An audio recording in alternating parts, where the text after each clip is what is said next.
We begin with a Fox News alert. An urgent manhunt underway right now after 3 people are shot dead overnight at the University of Virginia. My goodness. Officials telling everyone in the area to shelter in place as they're trying to track down the suspect that they believe is armed and dangerous.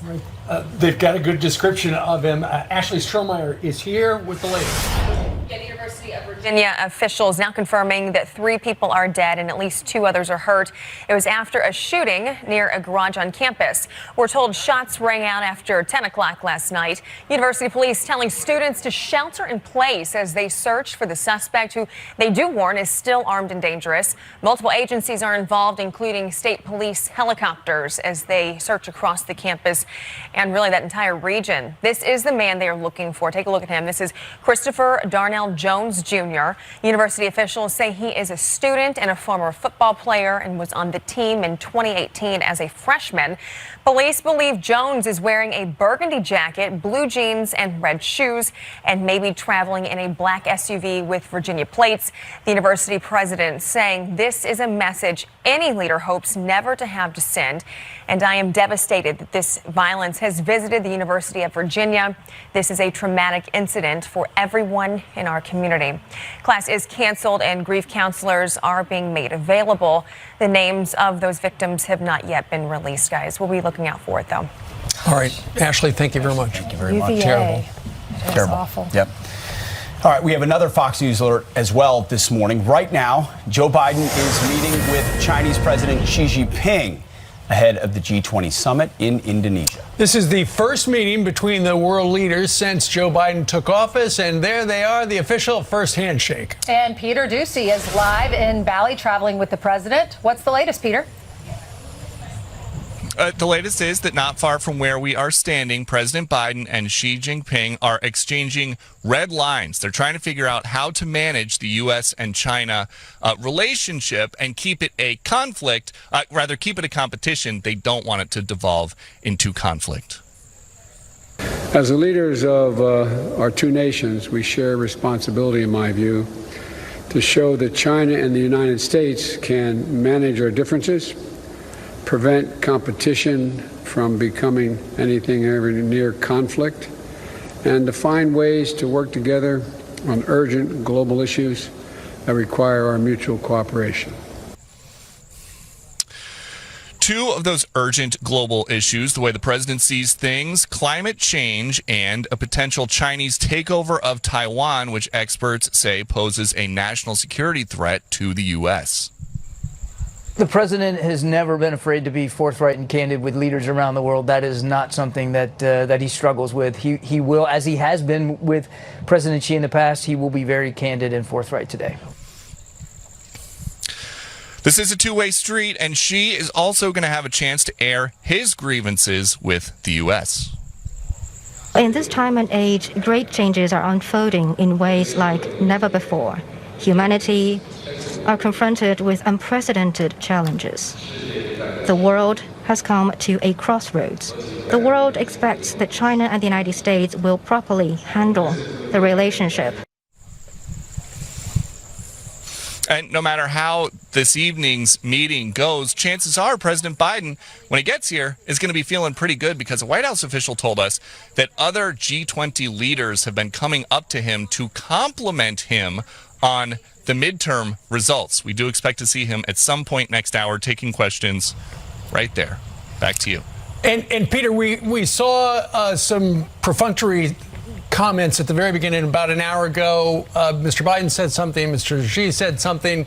Mr. Biden was talking about China and what was it, climate change and stuff like that. But doesn't the United States rely upon China to make most of our solar panels? I mean, if we're going to bring down the carbon footprint, we want more of those things on our roof, and they come from China.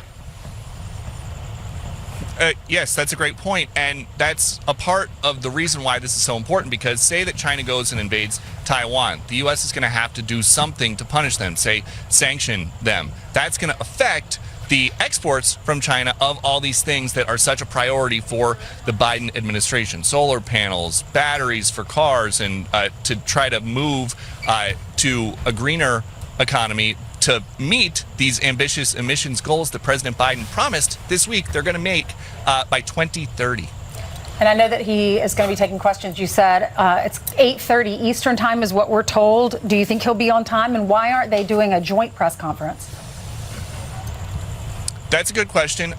There is not going to be a joint written statement, and there's only the one podium here. I don't think they're going to roll one out with the Chinese president's seal on there.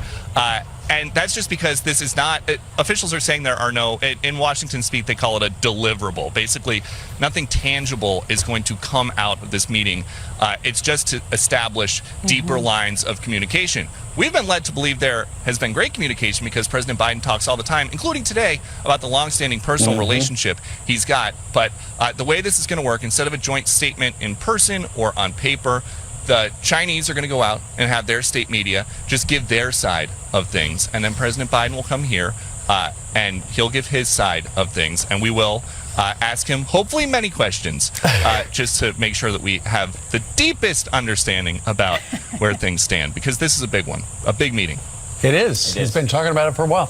Peter, thank you very much. Thank you. You know, and Peter was talking about, you know, if the United States is going to crack down on China if they do something with Taiwan. I know Joe Biden and the administration have ballyhooed the fact that we're opening these semiconductor plants here in the United States. They won't be online for a couple of years. So if China wanted to bring us to a grinding halt again and stop us from making cars and everything else with semiconductor chips in them, they could do it really easily because they still make the chips over there. And South Korea and Taiwan. And Xi Jinping knows that. So what do you think's going through his head when Joe Biden's across the table talking about climate change? Yeah, he's thinking, I got all the cards. I got all the cards. I make the batteries. You're reliant upon me. You're talking about a green new future. Taiwan's about to get a green future when China's military, dressed in green, invades. It's foolishness. While China builds more and more coal plants, China doesn't care about that. China cares about its own ambitions, at least led by that man and the Chinese Communist Party. And when we go in there talking about climate change, we look unserious. And we look unserious in those masks with something that emanated from China. And I have very little reason to believe, maybe Peter will ask about this, whether or not Joe Biden will metaphorically stick his finger in the chest of Xi Jinping and say, we deserve to know what you wrought on the world. I don't think so. There have been tensions between these two superpowers, and they're competing for global influence. And Xi Jinping has said that we care a lot about our relationship. We need to chart the right course and elevate our relationship. Does that mean drop the tariffs? And then Biden says he wants to seek competition and not conflict. So I doubt he'll go there, Pete. Well, what Joe Biden should say is, hey, stop stealing our intellectual property. Yes. Stop being a human rights violator. Stop being a currency manipulator. But do you think he's going to do that? All right, well, during our last commercial break, we were talking about this next story. The Wall Street Journal has an interesting article about the younger generation and their work ethic and how it impacts our country. And you said you made your children work. We see Peter Doocy. He's working hard. He's he used to traveling work with at the a president. grocery store. All my kids worked at a grocery store. And you tell your kids, don't even think about coming home after college. Well, you're not living at home.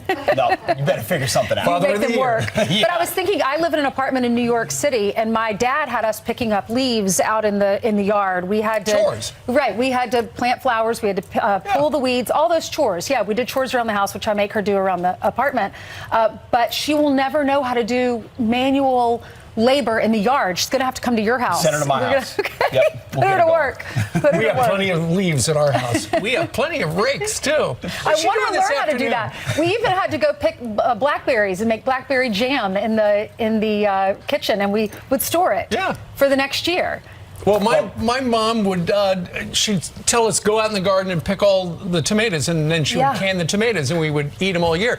The point is, you know, the America we grew up in as children and young people, much different than the young people today. The Wall Street Journal's got an op-ed, and it talks about the decline of work. When you slack off and withhold your human capital, you steal from everyone. Among other things, they say work has become a dirty word. We increase productivity and wealthy by having workers figure out how to do more with less from the bottom up. So please stop paying people not to work. The best anti-poverty program is a job, because a job's value comes from this increase in human capital. Unfortunately, there are a lot of people who just don't want to work. You want your child to have that experience, but there are a lot of people who are adults, not children, who go, I don't need to work. If this generation has changed, it's good if you are a hard worker. Maybe your kids who are your children who are still little, you've taught them to work. Maybe they'll do really well, because they're going to be the according to this article, there aren't that many that want to work as hard. This was written by Andy Kessler, and this is really funny. He said he talked to the president of a Fortune 500 company who said he spent the entire afternoon discussing CEO's company's pet bereavement policies. He said he asked the human resource folks, let me get this right. Someone's goldfish dies and they get a week off from work. Pet bereavement. By the way, we moved to Tennessee with 2 cats, and we now have 1. So 1 was taken by the Tennessee wilderness. I did not ask for bereavement. Yet. Maybe I will, now that I know it's available. By the way, Mike Rowe, he's on this program. Speaking of dirty jobs. When you want to talk about the ethic of hard work, he's a great guy to ask. It is a full-time job. Oh, when you look at it that way. And, you know, in the beginning we were talking about these are not dirty jobs we're talking about. And this kind of comes full circle to our lead story, and that is the president is in China. For the most part, the manufacturing jobs that used to be in the United States are in China. They make our stuff.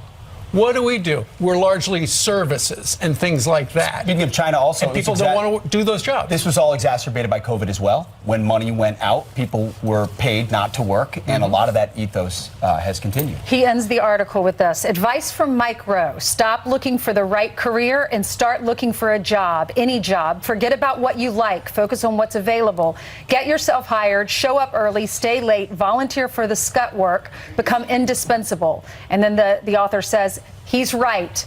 And build human capital. A job already has a purpose. And please don't ask for pet bereavement benefits. Yeah, no kidding. So many people are looking for a purpose. I understand that. But the point they're making throughout this article is work is a purpose in and of itself. Right. And that ethic is something you can build upon and do anything. And by the way, when you're 23, you're not going to have your dream job. So start with something that pays you good, decent amount of money, and you can get better at it. Listen, my first job was in journalism. Mine too. Delivering the Kansas City Star. Great. That thing on Sunday weighed 50 pounds. A lot of cartoons in there. My first real job was in journalism, after school, after college. Yeah, but we all worked at grocery stores. Yeah. We Hallmark. did stuff. Outback Steakhouse, lots of restaurants. Look at that. My first was a lifeguard. And I got fired because I fell asleep in the chair. Ronald Reagan's first job was as a lifeguard and saved a bunch of people. Right. It was an indoor swimming pool in the summer, and there was no one in the deep end, and I was sitting in the chair, and it was very warm, and I fell asleep. And the manager tapped me on the shoulder and said, Get out of here. You're fired. My dad was a lifeguard, and he was going out on a date, and he was dressed up in a suit or something nice. And he was the head lifeguard, so all the people he had trained, they weren't watching, and some child was in the pool, looked like he or she couldn't swim, so he had to jump in his outfit. He was late for the date. Well, at least he didn't fall asleep like But Pete. he saved the child. True. That's all good. I'd saved nobody. All right. So there you go. Talking a little bit about work. Carly, what was your first job? I worked at Applebee's. I was not a good waitress. It's harder than Did you have those waitress nightmares? It is not easy. And every now and then they would be like, all right, Carly, you're getting 4 tables. Oh boy. Okay, you're getting 3. Sorry to You're all getting 4 2. tables. Right. It was Did you a ever lot have to those juggle. nightmares? I'd wake up in the middle of the night and be like, did I bring their appetizers? Well, really quick story. Unfortunately, it was my doctor and his wife, and she was a vegetarian. She ordered a veggie burger. I accidentally gave her a turkey burger. And you know what you do in those situations? Oh, I'm sorry. It was the kitchen. Yeah. You gotta blame. But sorry to all the kitchen workers out there, but that's the go-to move for waitresses. She did. She took a bite. Oh, She took a bite. okay. I apologize endlessly till this very day for that. Okay. All She right. used to be a vegetarian until you messed it up. Yeah, that's all right. I got to continue with my job right now because Okay. we have some headlines to get to, starting with the crisis at the southern border, of course, after thousands of migrant buses are sent to Democrat-run cities, including New York, Philadelphia, could be the latest to deal with the southern border crisis as they brace for their first bus. Mayor Jim Kenney saying, quote, "We do not have an exact location of where the bus will disembark, nor do we have any specific information about those on board, nor do we know if other buses are planned." So they don't know a whole lot, but this does come as we learn the migrant crisis is costing New York City about $600 million per year. Taxpayer dollars there. Elon Musk says he is facing a daunting workload following his recent acquisition of Twitter. Musk speaking virtually to a business conference ahead of the G20 summit early this morning. I have too much work on my plate, that is for sure. I mean, I'm really working at the absolute most amount that I can work from morning till night, 7 days a week. Meanwhile, SpaceX buys one of Twitter's largest ad campaign spots to promote its satellite internet service Starlink. It's Musk's first crossover between the two businesses. Inflation is now hitting the toy industry as toy sizes are actually getting smaller ahead of the holiday season. For example, last year's hit toy, the Got to Glow Fairy Finder, had a starting price of $44. Now the company made a toy that is almost half the original size and half the price, retailing for $25. Interesting. One toy company owner commenting retailers now want to dedicate their store shelves to items of lower price points instead of the big ticket items. Those are your headlines, guys. That's kind of interesting. Inflation hitting the toy industry, so toys are actually getting smaller ahead of the holiday season. Toys are getting smaller. Well, but think about it this way. Toys, maybe saving on plastic. This is actually a good thing for Santa. He can put more in the bag. That's right. And I do worry about his back. Oh, You have to feel for him. You had you had years. you had 4 tables. Santa's got the world. That's exactly right. He can multitask. But you'll learn level. this. You don't need any more plastic little toys. No. My No. house is full of them. I will give them all to you. And I'm sure you Carly. step on them. And We go to McDonald's a lot, and I tell them I call them sad meals. You can get a Happy Meal, but there's no toy. It's sad meals You for are a everybody. Grinch. I really am. Okay. Yes. All right. Hey, Pete, I think you've got an And you observation both about plastic junk. We're planning the week, right? Yes. Big week in front of us here. It's an important note. We are gearing up for the Fox Nation Patriot Awards this Thursday, 7 p.m. Eastern in Hollywood, Florida. The whole thing airs live on foxnation.com. Now, tickets are sold out. However, if you go to StubHub, you can get secondary tickets still. Really? There's a few left. So if you want to change up your plans, maybe you live down in Florida, you want to make a quick trip, come join us. There's still What are a they few out going there. for? Maybe a little higher than they were going for before. That's what happens on What I StubHub. love about this, and you're a veteran, we honor people who don't normally get the recognition. They have these huge Hollywood, award shows for musicians and actors, but these are the people that keep our country safe. And Real heroes. Exactly. Absolutely Real patriots. And we have seen the script and we know who we are honoring. We're going to keep it a secret until Thursday night. Yep. We will be broadcasting Fox and Friends live from the Hard Rock on Thursday and Friday morning. Thursday and Friday morning, you'll see the whole Fox and Friends crew.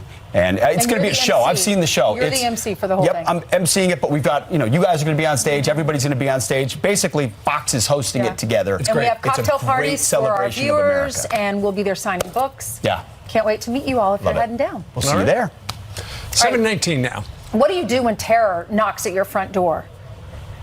12 seconds. My wife was home. Take a look at this. This is what Arizona rancher Jim Chilton sees constantly on the cameras across his properties. Migrants, the vast majority of the men crossing illegally through gaps in the border.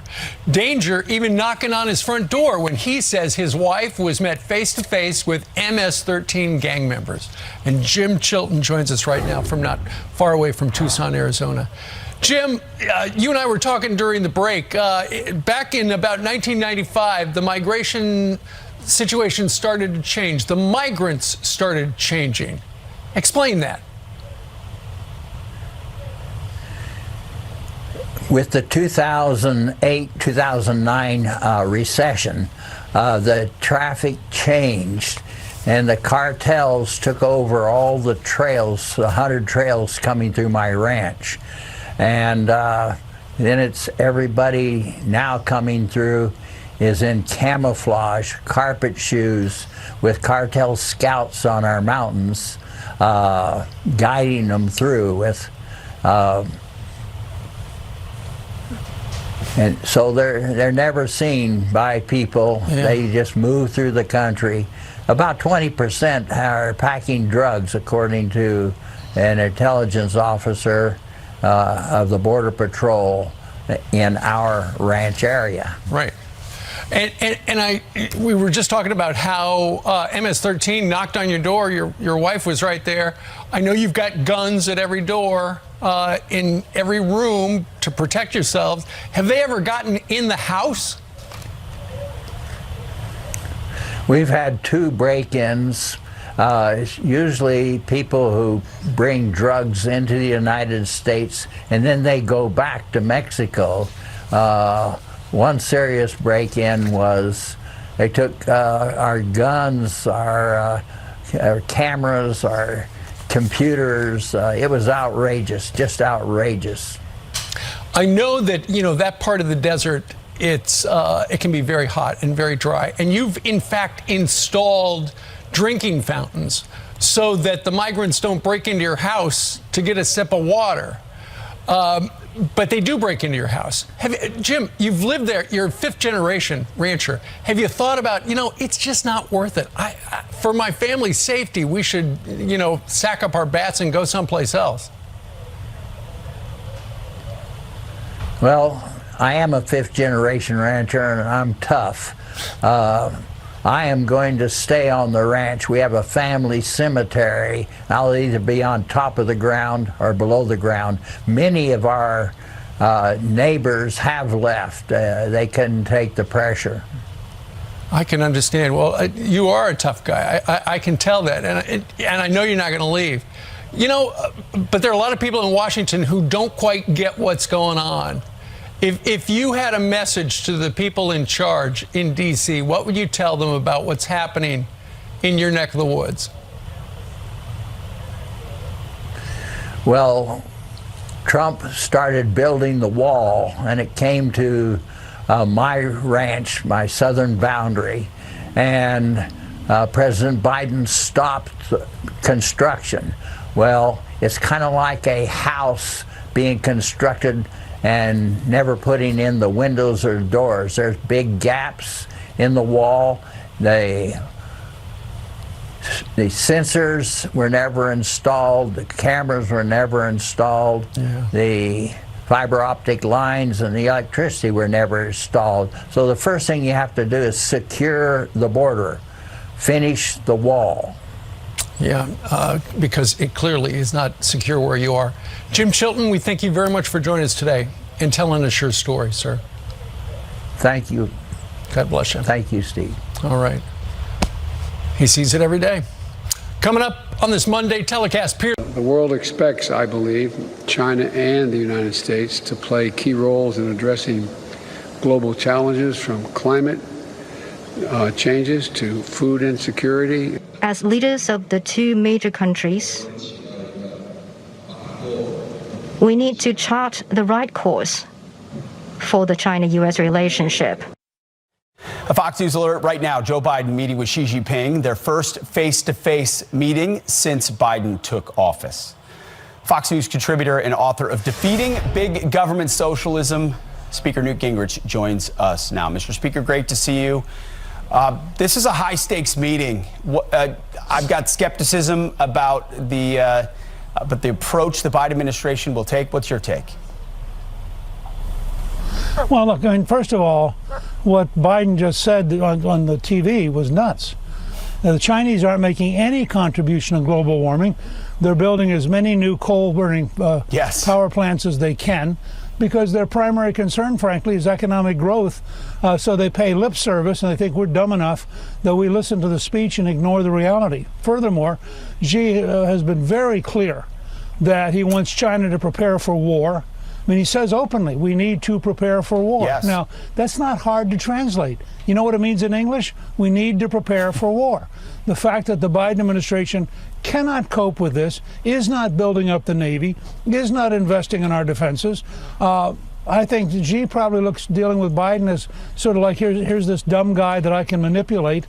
You'll notice, by the way, who walked to whom. Yes, I did notice that. You think in China it didn't matter, that Xi is standing firm and Biden comes to him, which is very typical of the kind of games they play about body language.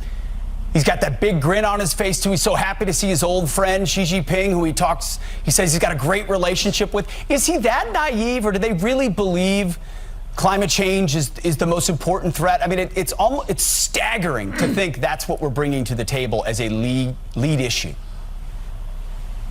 Well, look, I mean, first of all, if climate change is the most important thing, we ought to have a dramatic program in the new, small, modern nuclear power systems, which are the least carbon-producing systems of power in the world. We don't do that because that doesn't fit the elite's vision of the reality. Correct. So we have Europe now suffering. We have the United States is going to be suffering. But from the Chinese standpoint, imagine you're Xi Jinping. You're thinking, gee, I wonder how Hunter's doing. You have all the documents, all the data. You know this is an administration that is easy to manipulate. And you keep building up around Taiwan and in South China Sea, and the U.S. does nothing. Every evidence we have, and some of our senior admirals have said this, the Chinese are building a military capability that we literally may not be able to match. And so I think that Biden meeting with Xi does not fill me with any great sense of security. They're designing a military built to defeat the United States military. Real quick, I would be remiss if I did not ask you about Kevin McCarthy and his attempts to be the next speaker. How do you see that unfolding? We don't have a lot of time, but I just want your thoughts. Well, look, Hastert was Speaker with 221 and 223 in two different Congresses. I think that everything I've been told is we'll have a majority, it'll be very narrow, and Kevin will be the Speaker. He's the only person, you look at the leadership in Washington, he's the only one who gained seats in 20 and 22. He went out and raised $480 million. He campaigned everywhere in the country. And I think there's no practical alternative to McCarthy on the Republican side. So I think he will be Speaker. And as I said, Hastert governed successfully with 221 and 223. So it's doable. All right, Speaker Gingrich, thank you very much. Appreciate your time. Thank you. You got it. All right, well, Ace, get this story. Yes, it does feel like winter. There's no snow on the ground, although if you do live in New Jersey, you might see some snow flurries later on this evening into tomorrow. Let's take a look at the maps, and I'll show you how cold it is. We don't have any maps? Oh, my goodness. My producer says we don't have any maps, but I do have this young man over here. Hi, what's your name? Rich. Where are you from? Cherry Hill. Oh, very nice. Are you looking forward to the snow? Yes. Yes. That's a first. All right. So the cold air is the big story. We do have a storm system moving across the plain states. It's going to move across the south and the southeast, come up towards the northeast as a nor'easter later this week. So lots of weather to talk about. I promise the next hour I will have all my maps. Over to Carly. All right, Janice, thank you very much. Just an unimaginably horrific story to report out of Phoenix, Arizona. A badly burned body of a baby was found dead in Phoenix's largest homeless encampment over the weekend. A witness says they saw someone lighting a box on fire, later realizing there was a baby inside of the box. Police say the baby was not even fully developed, delivered at about 20 to 24 weeks. They called the scene utterly horrific. Embattled crypto exchange FTX and its owner are now facing a criminal inquiry in the Bahamas after filing for bankruptcy last week. Owner Sam Bankman-Fried, a top Democrat donor, also resigning as CEO last week. This comes as $1 billion of customer funds vanished from a Bahamas-based company. Company officials say it's because of unauthorized transactions. And Golden Corral is doing their part to honor our nation's heroes. The restaurant chain will be hosting its annual Military Appreciation Night, which offers a free meal to anyone who served or is serving in the armed forces. To date, Golden Corral says they have served over 6 million free meals and raised nearly $18 million for veterans. For more information, visit goldencorral.com/military-appreciation. Those are your headlines. Steve, over to you. A nice thing they're doing, and the food looks delicious. Absolutely. All right. Thanks, Carly. Coming up, you're fired. Reports of another round of layoffs at Twitter as Elon Musk cuts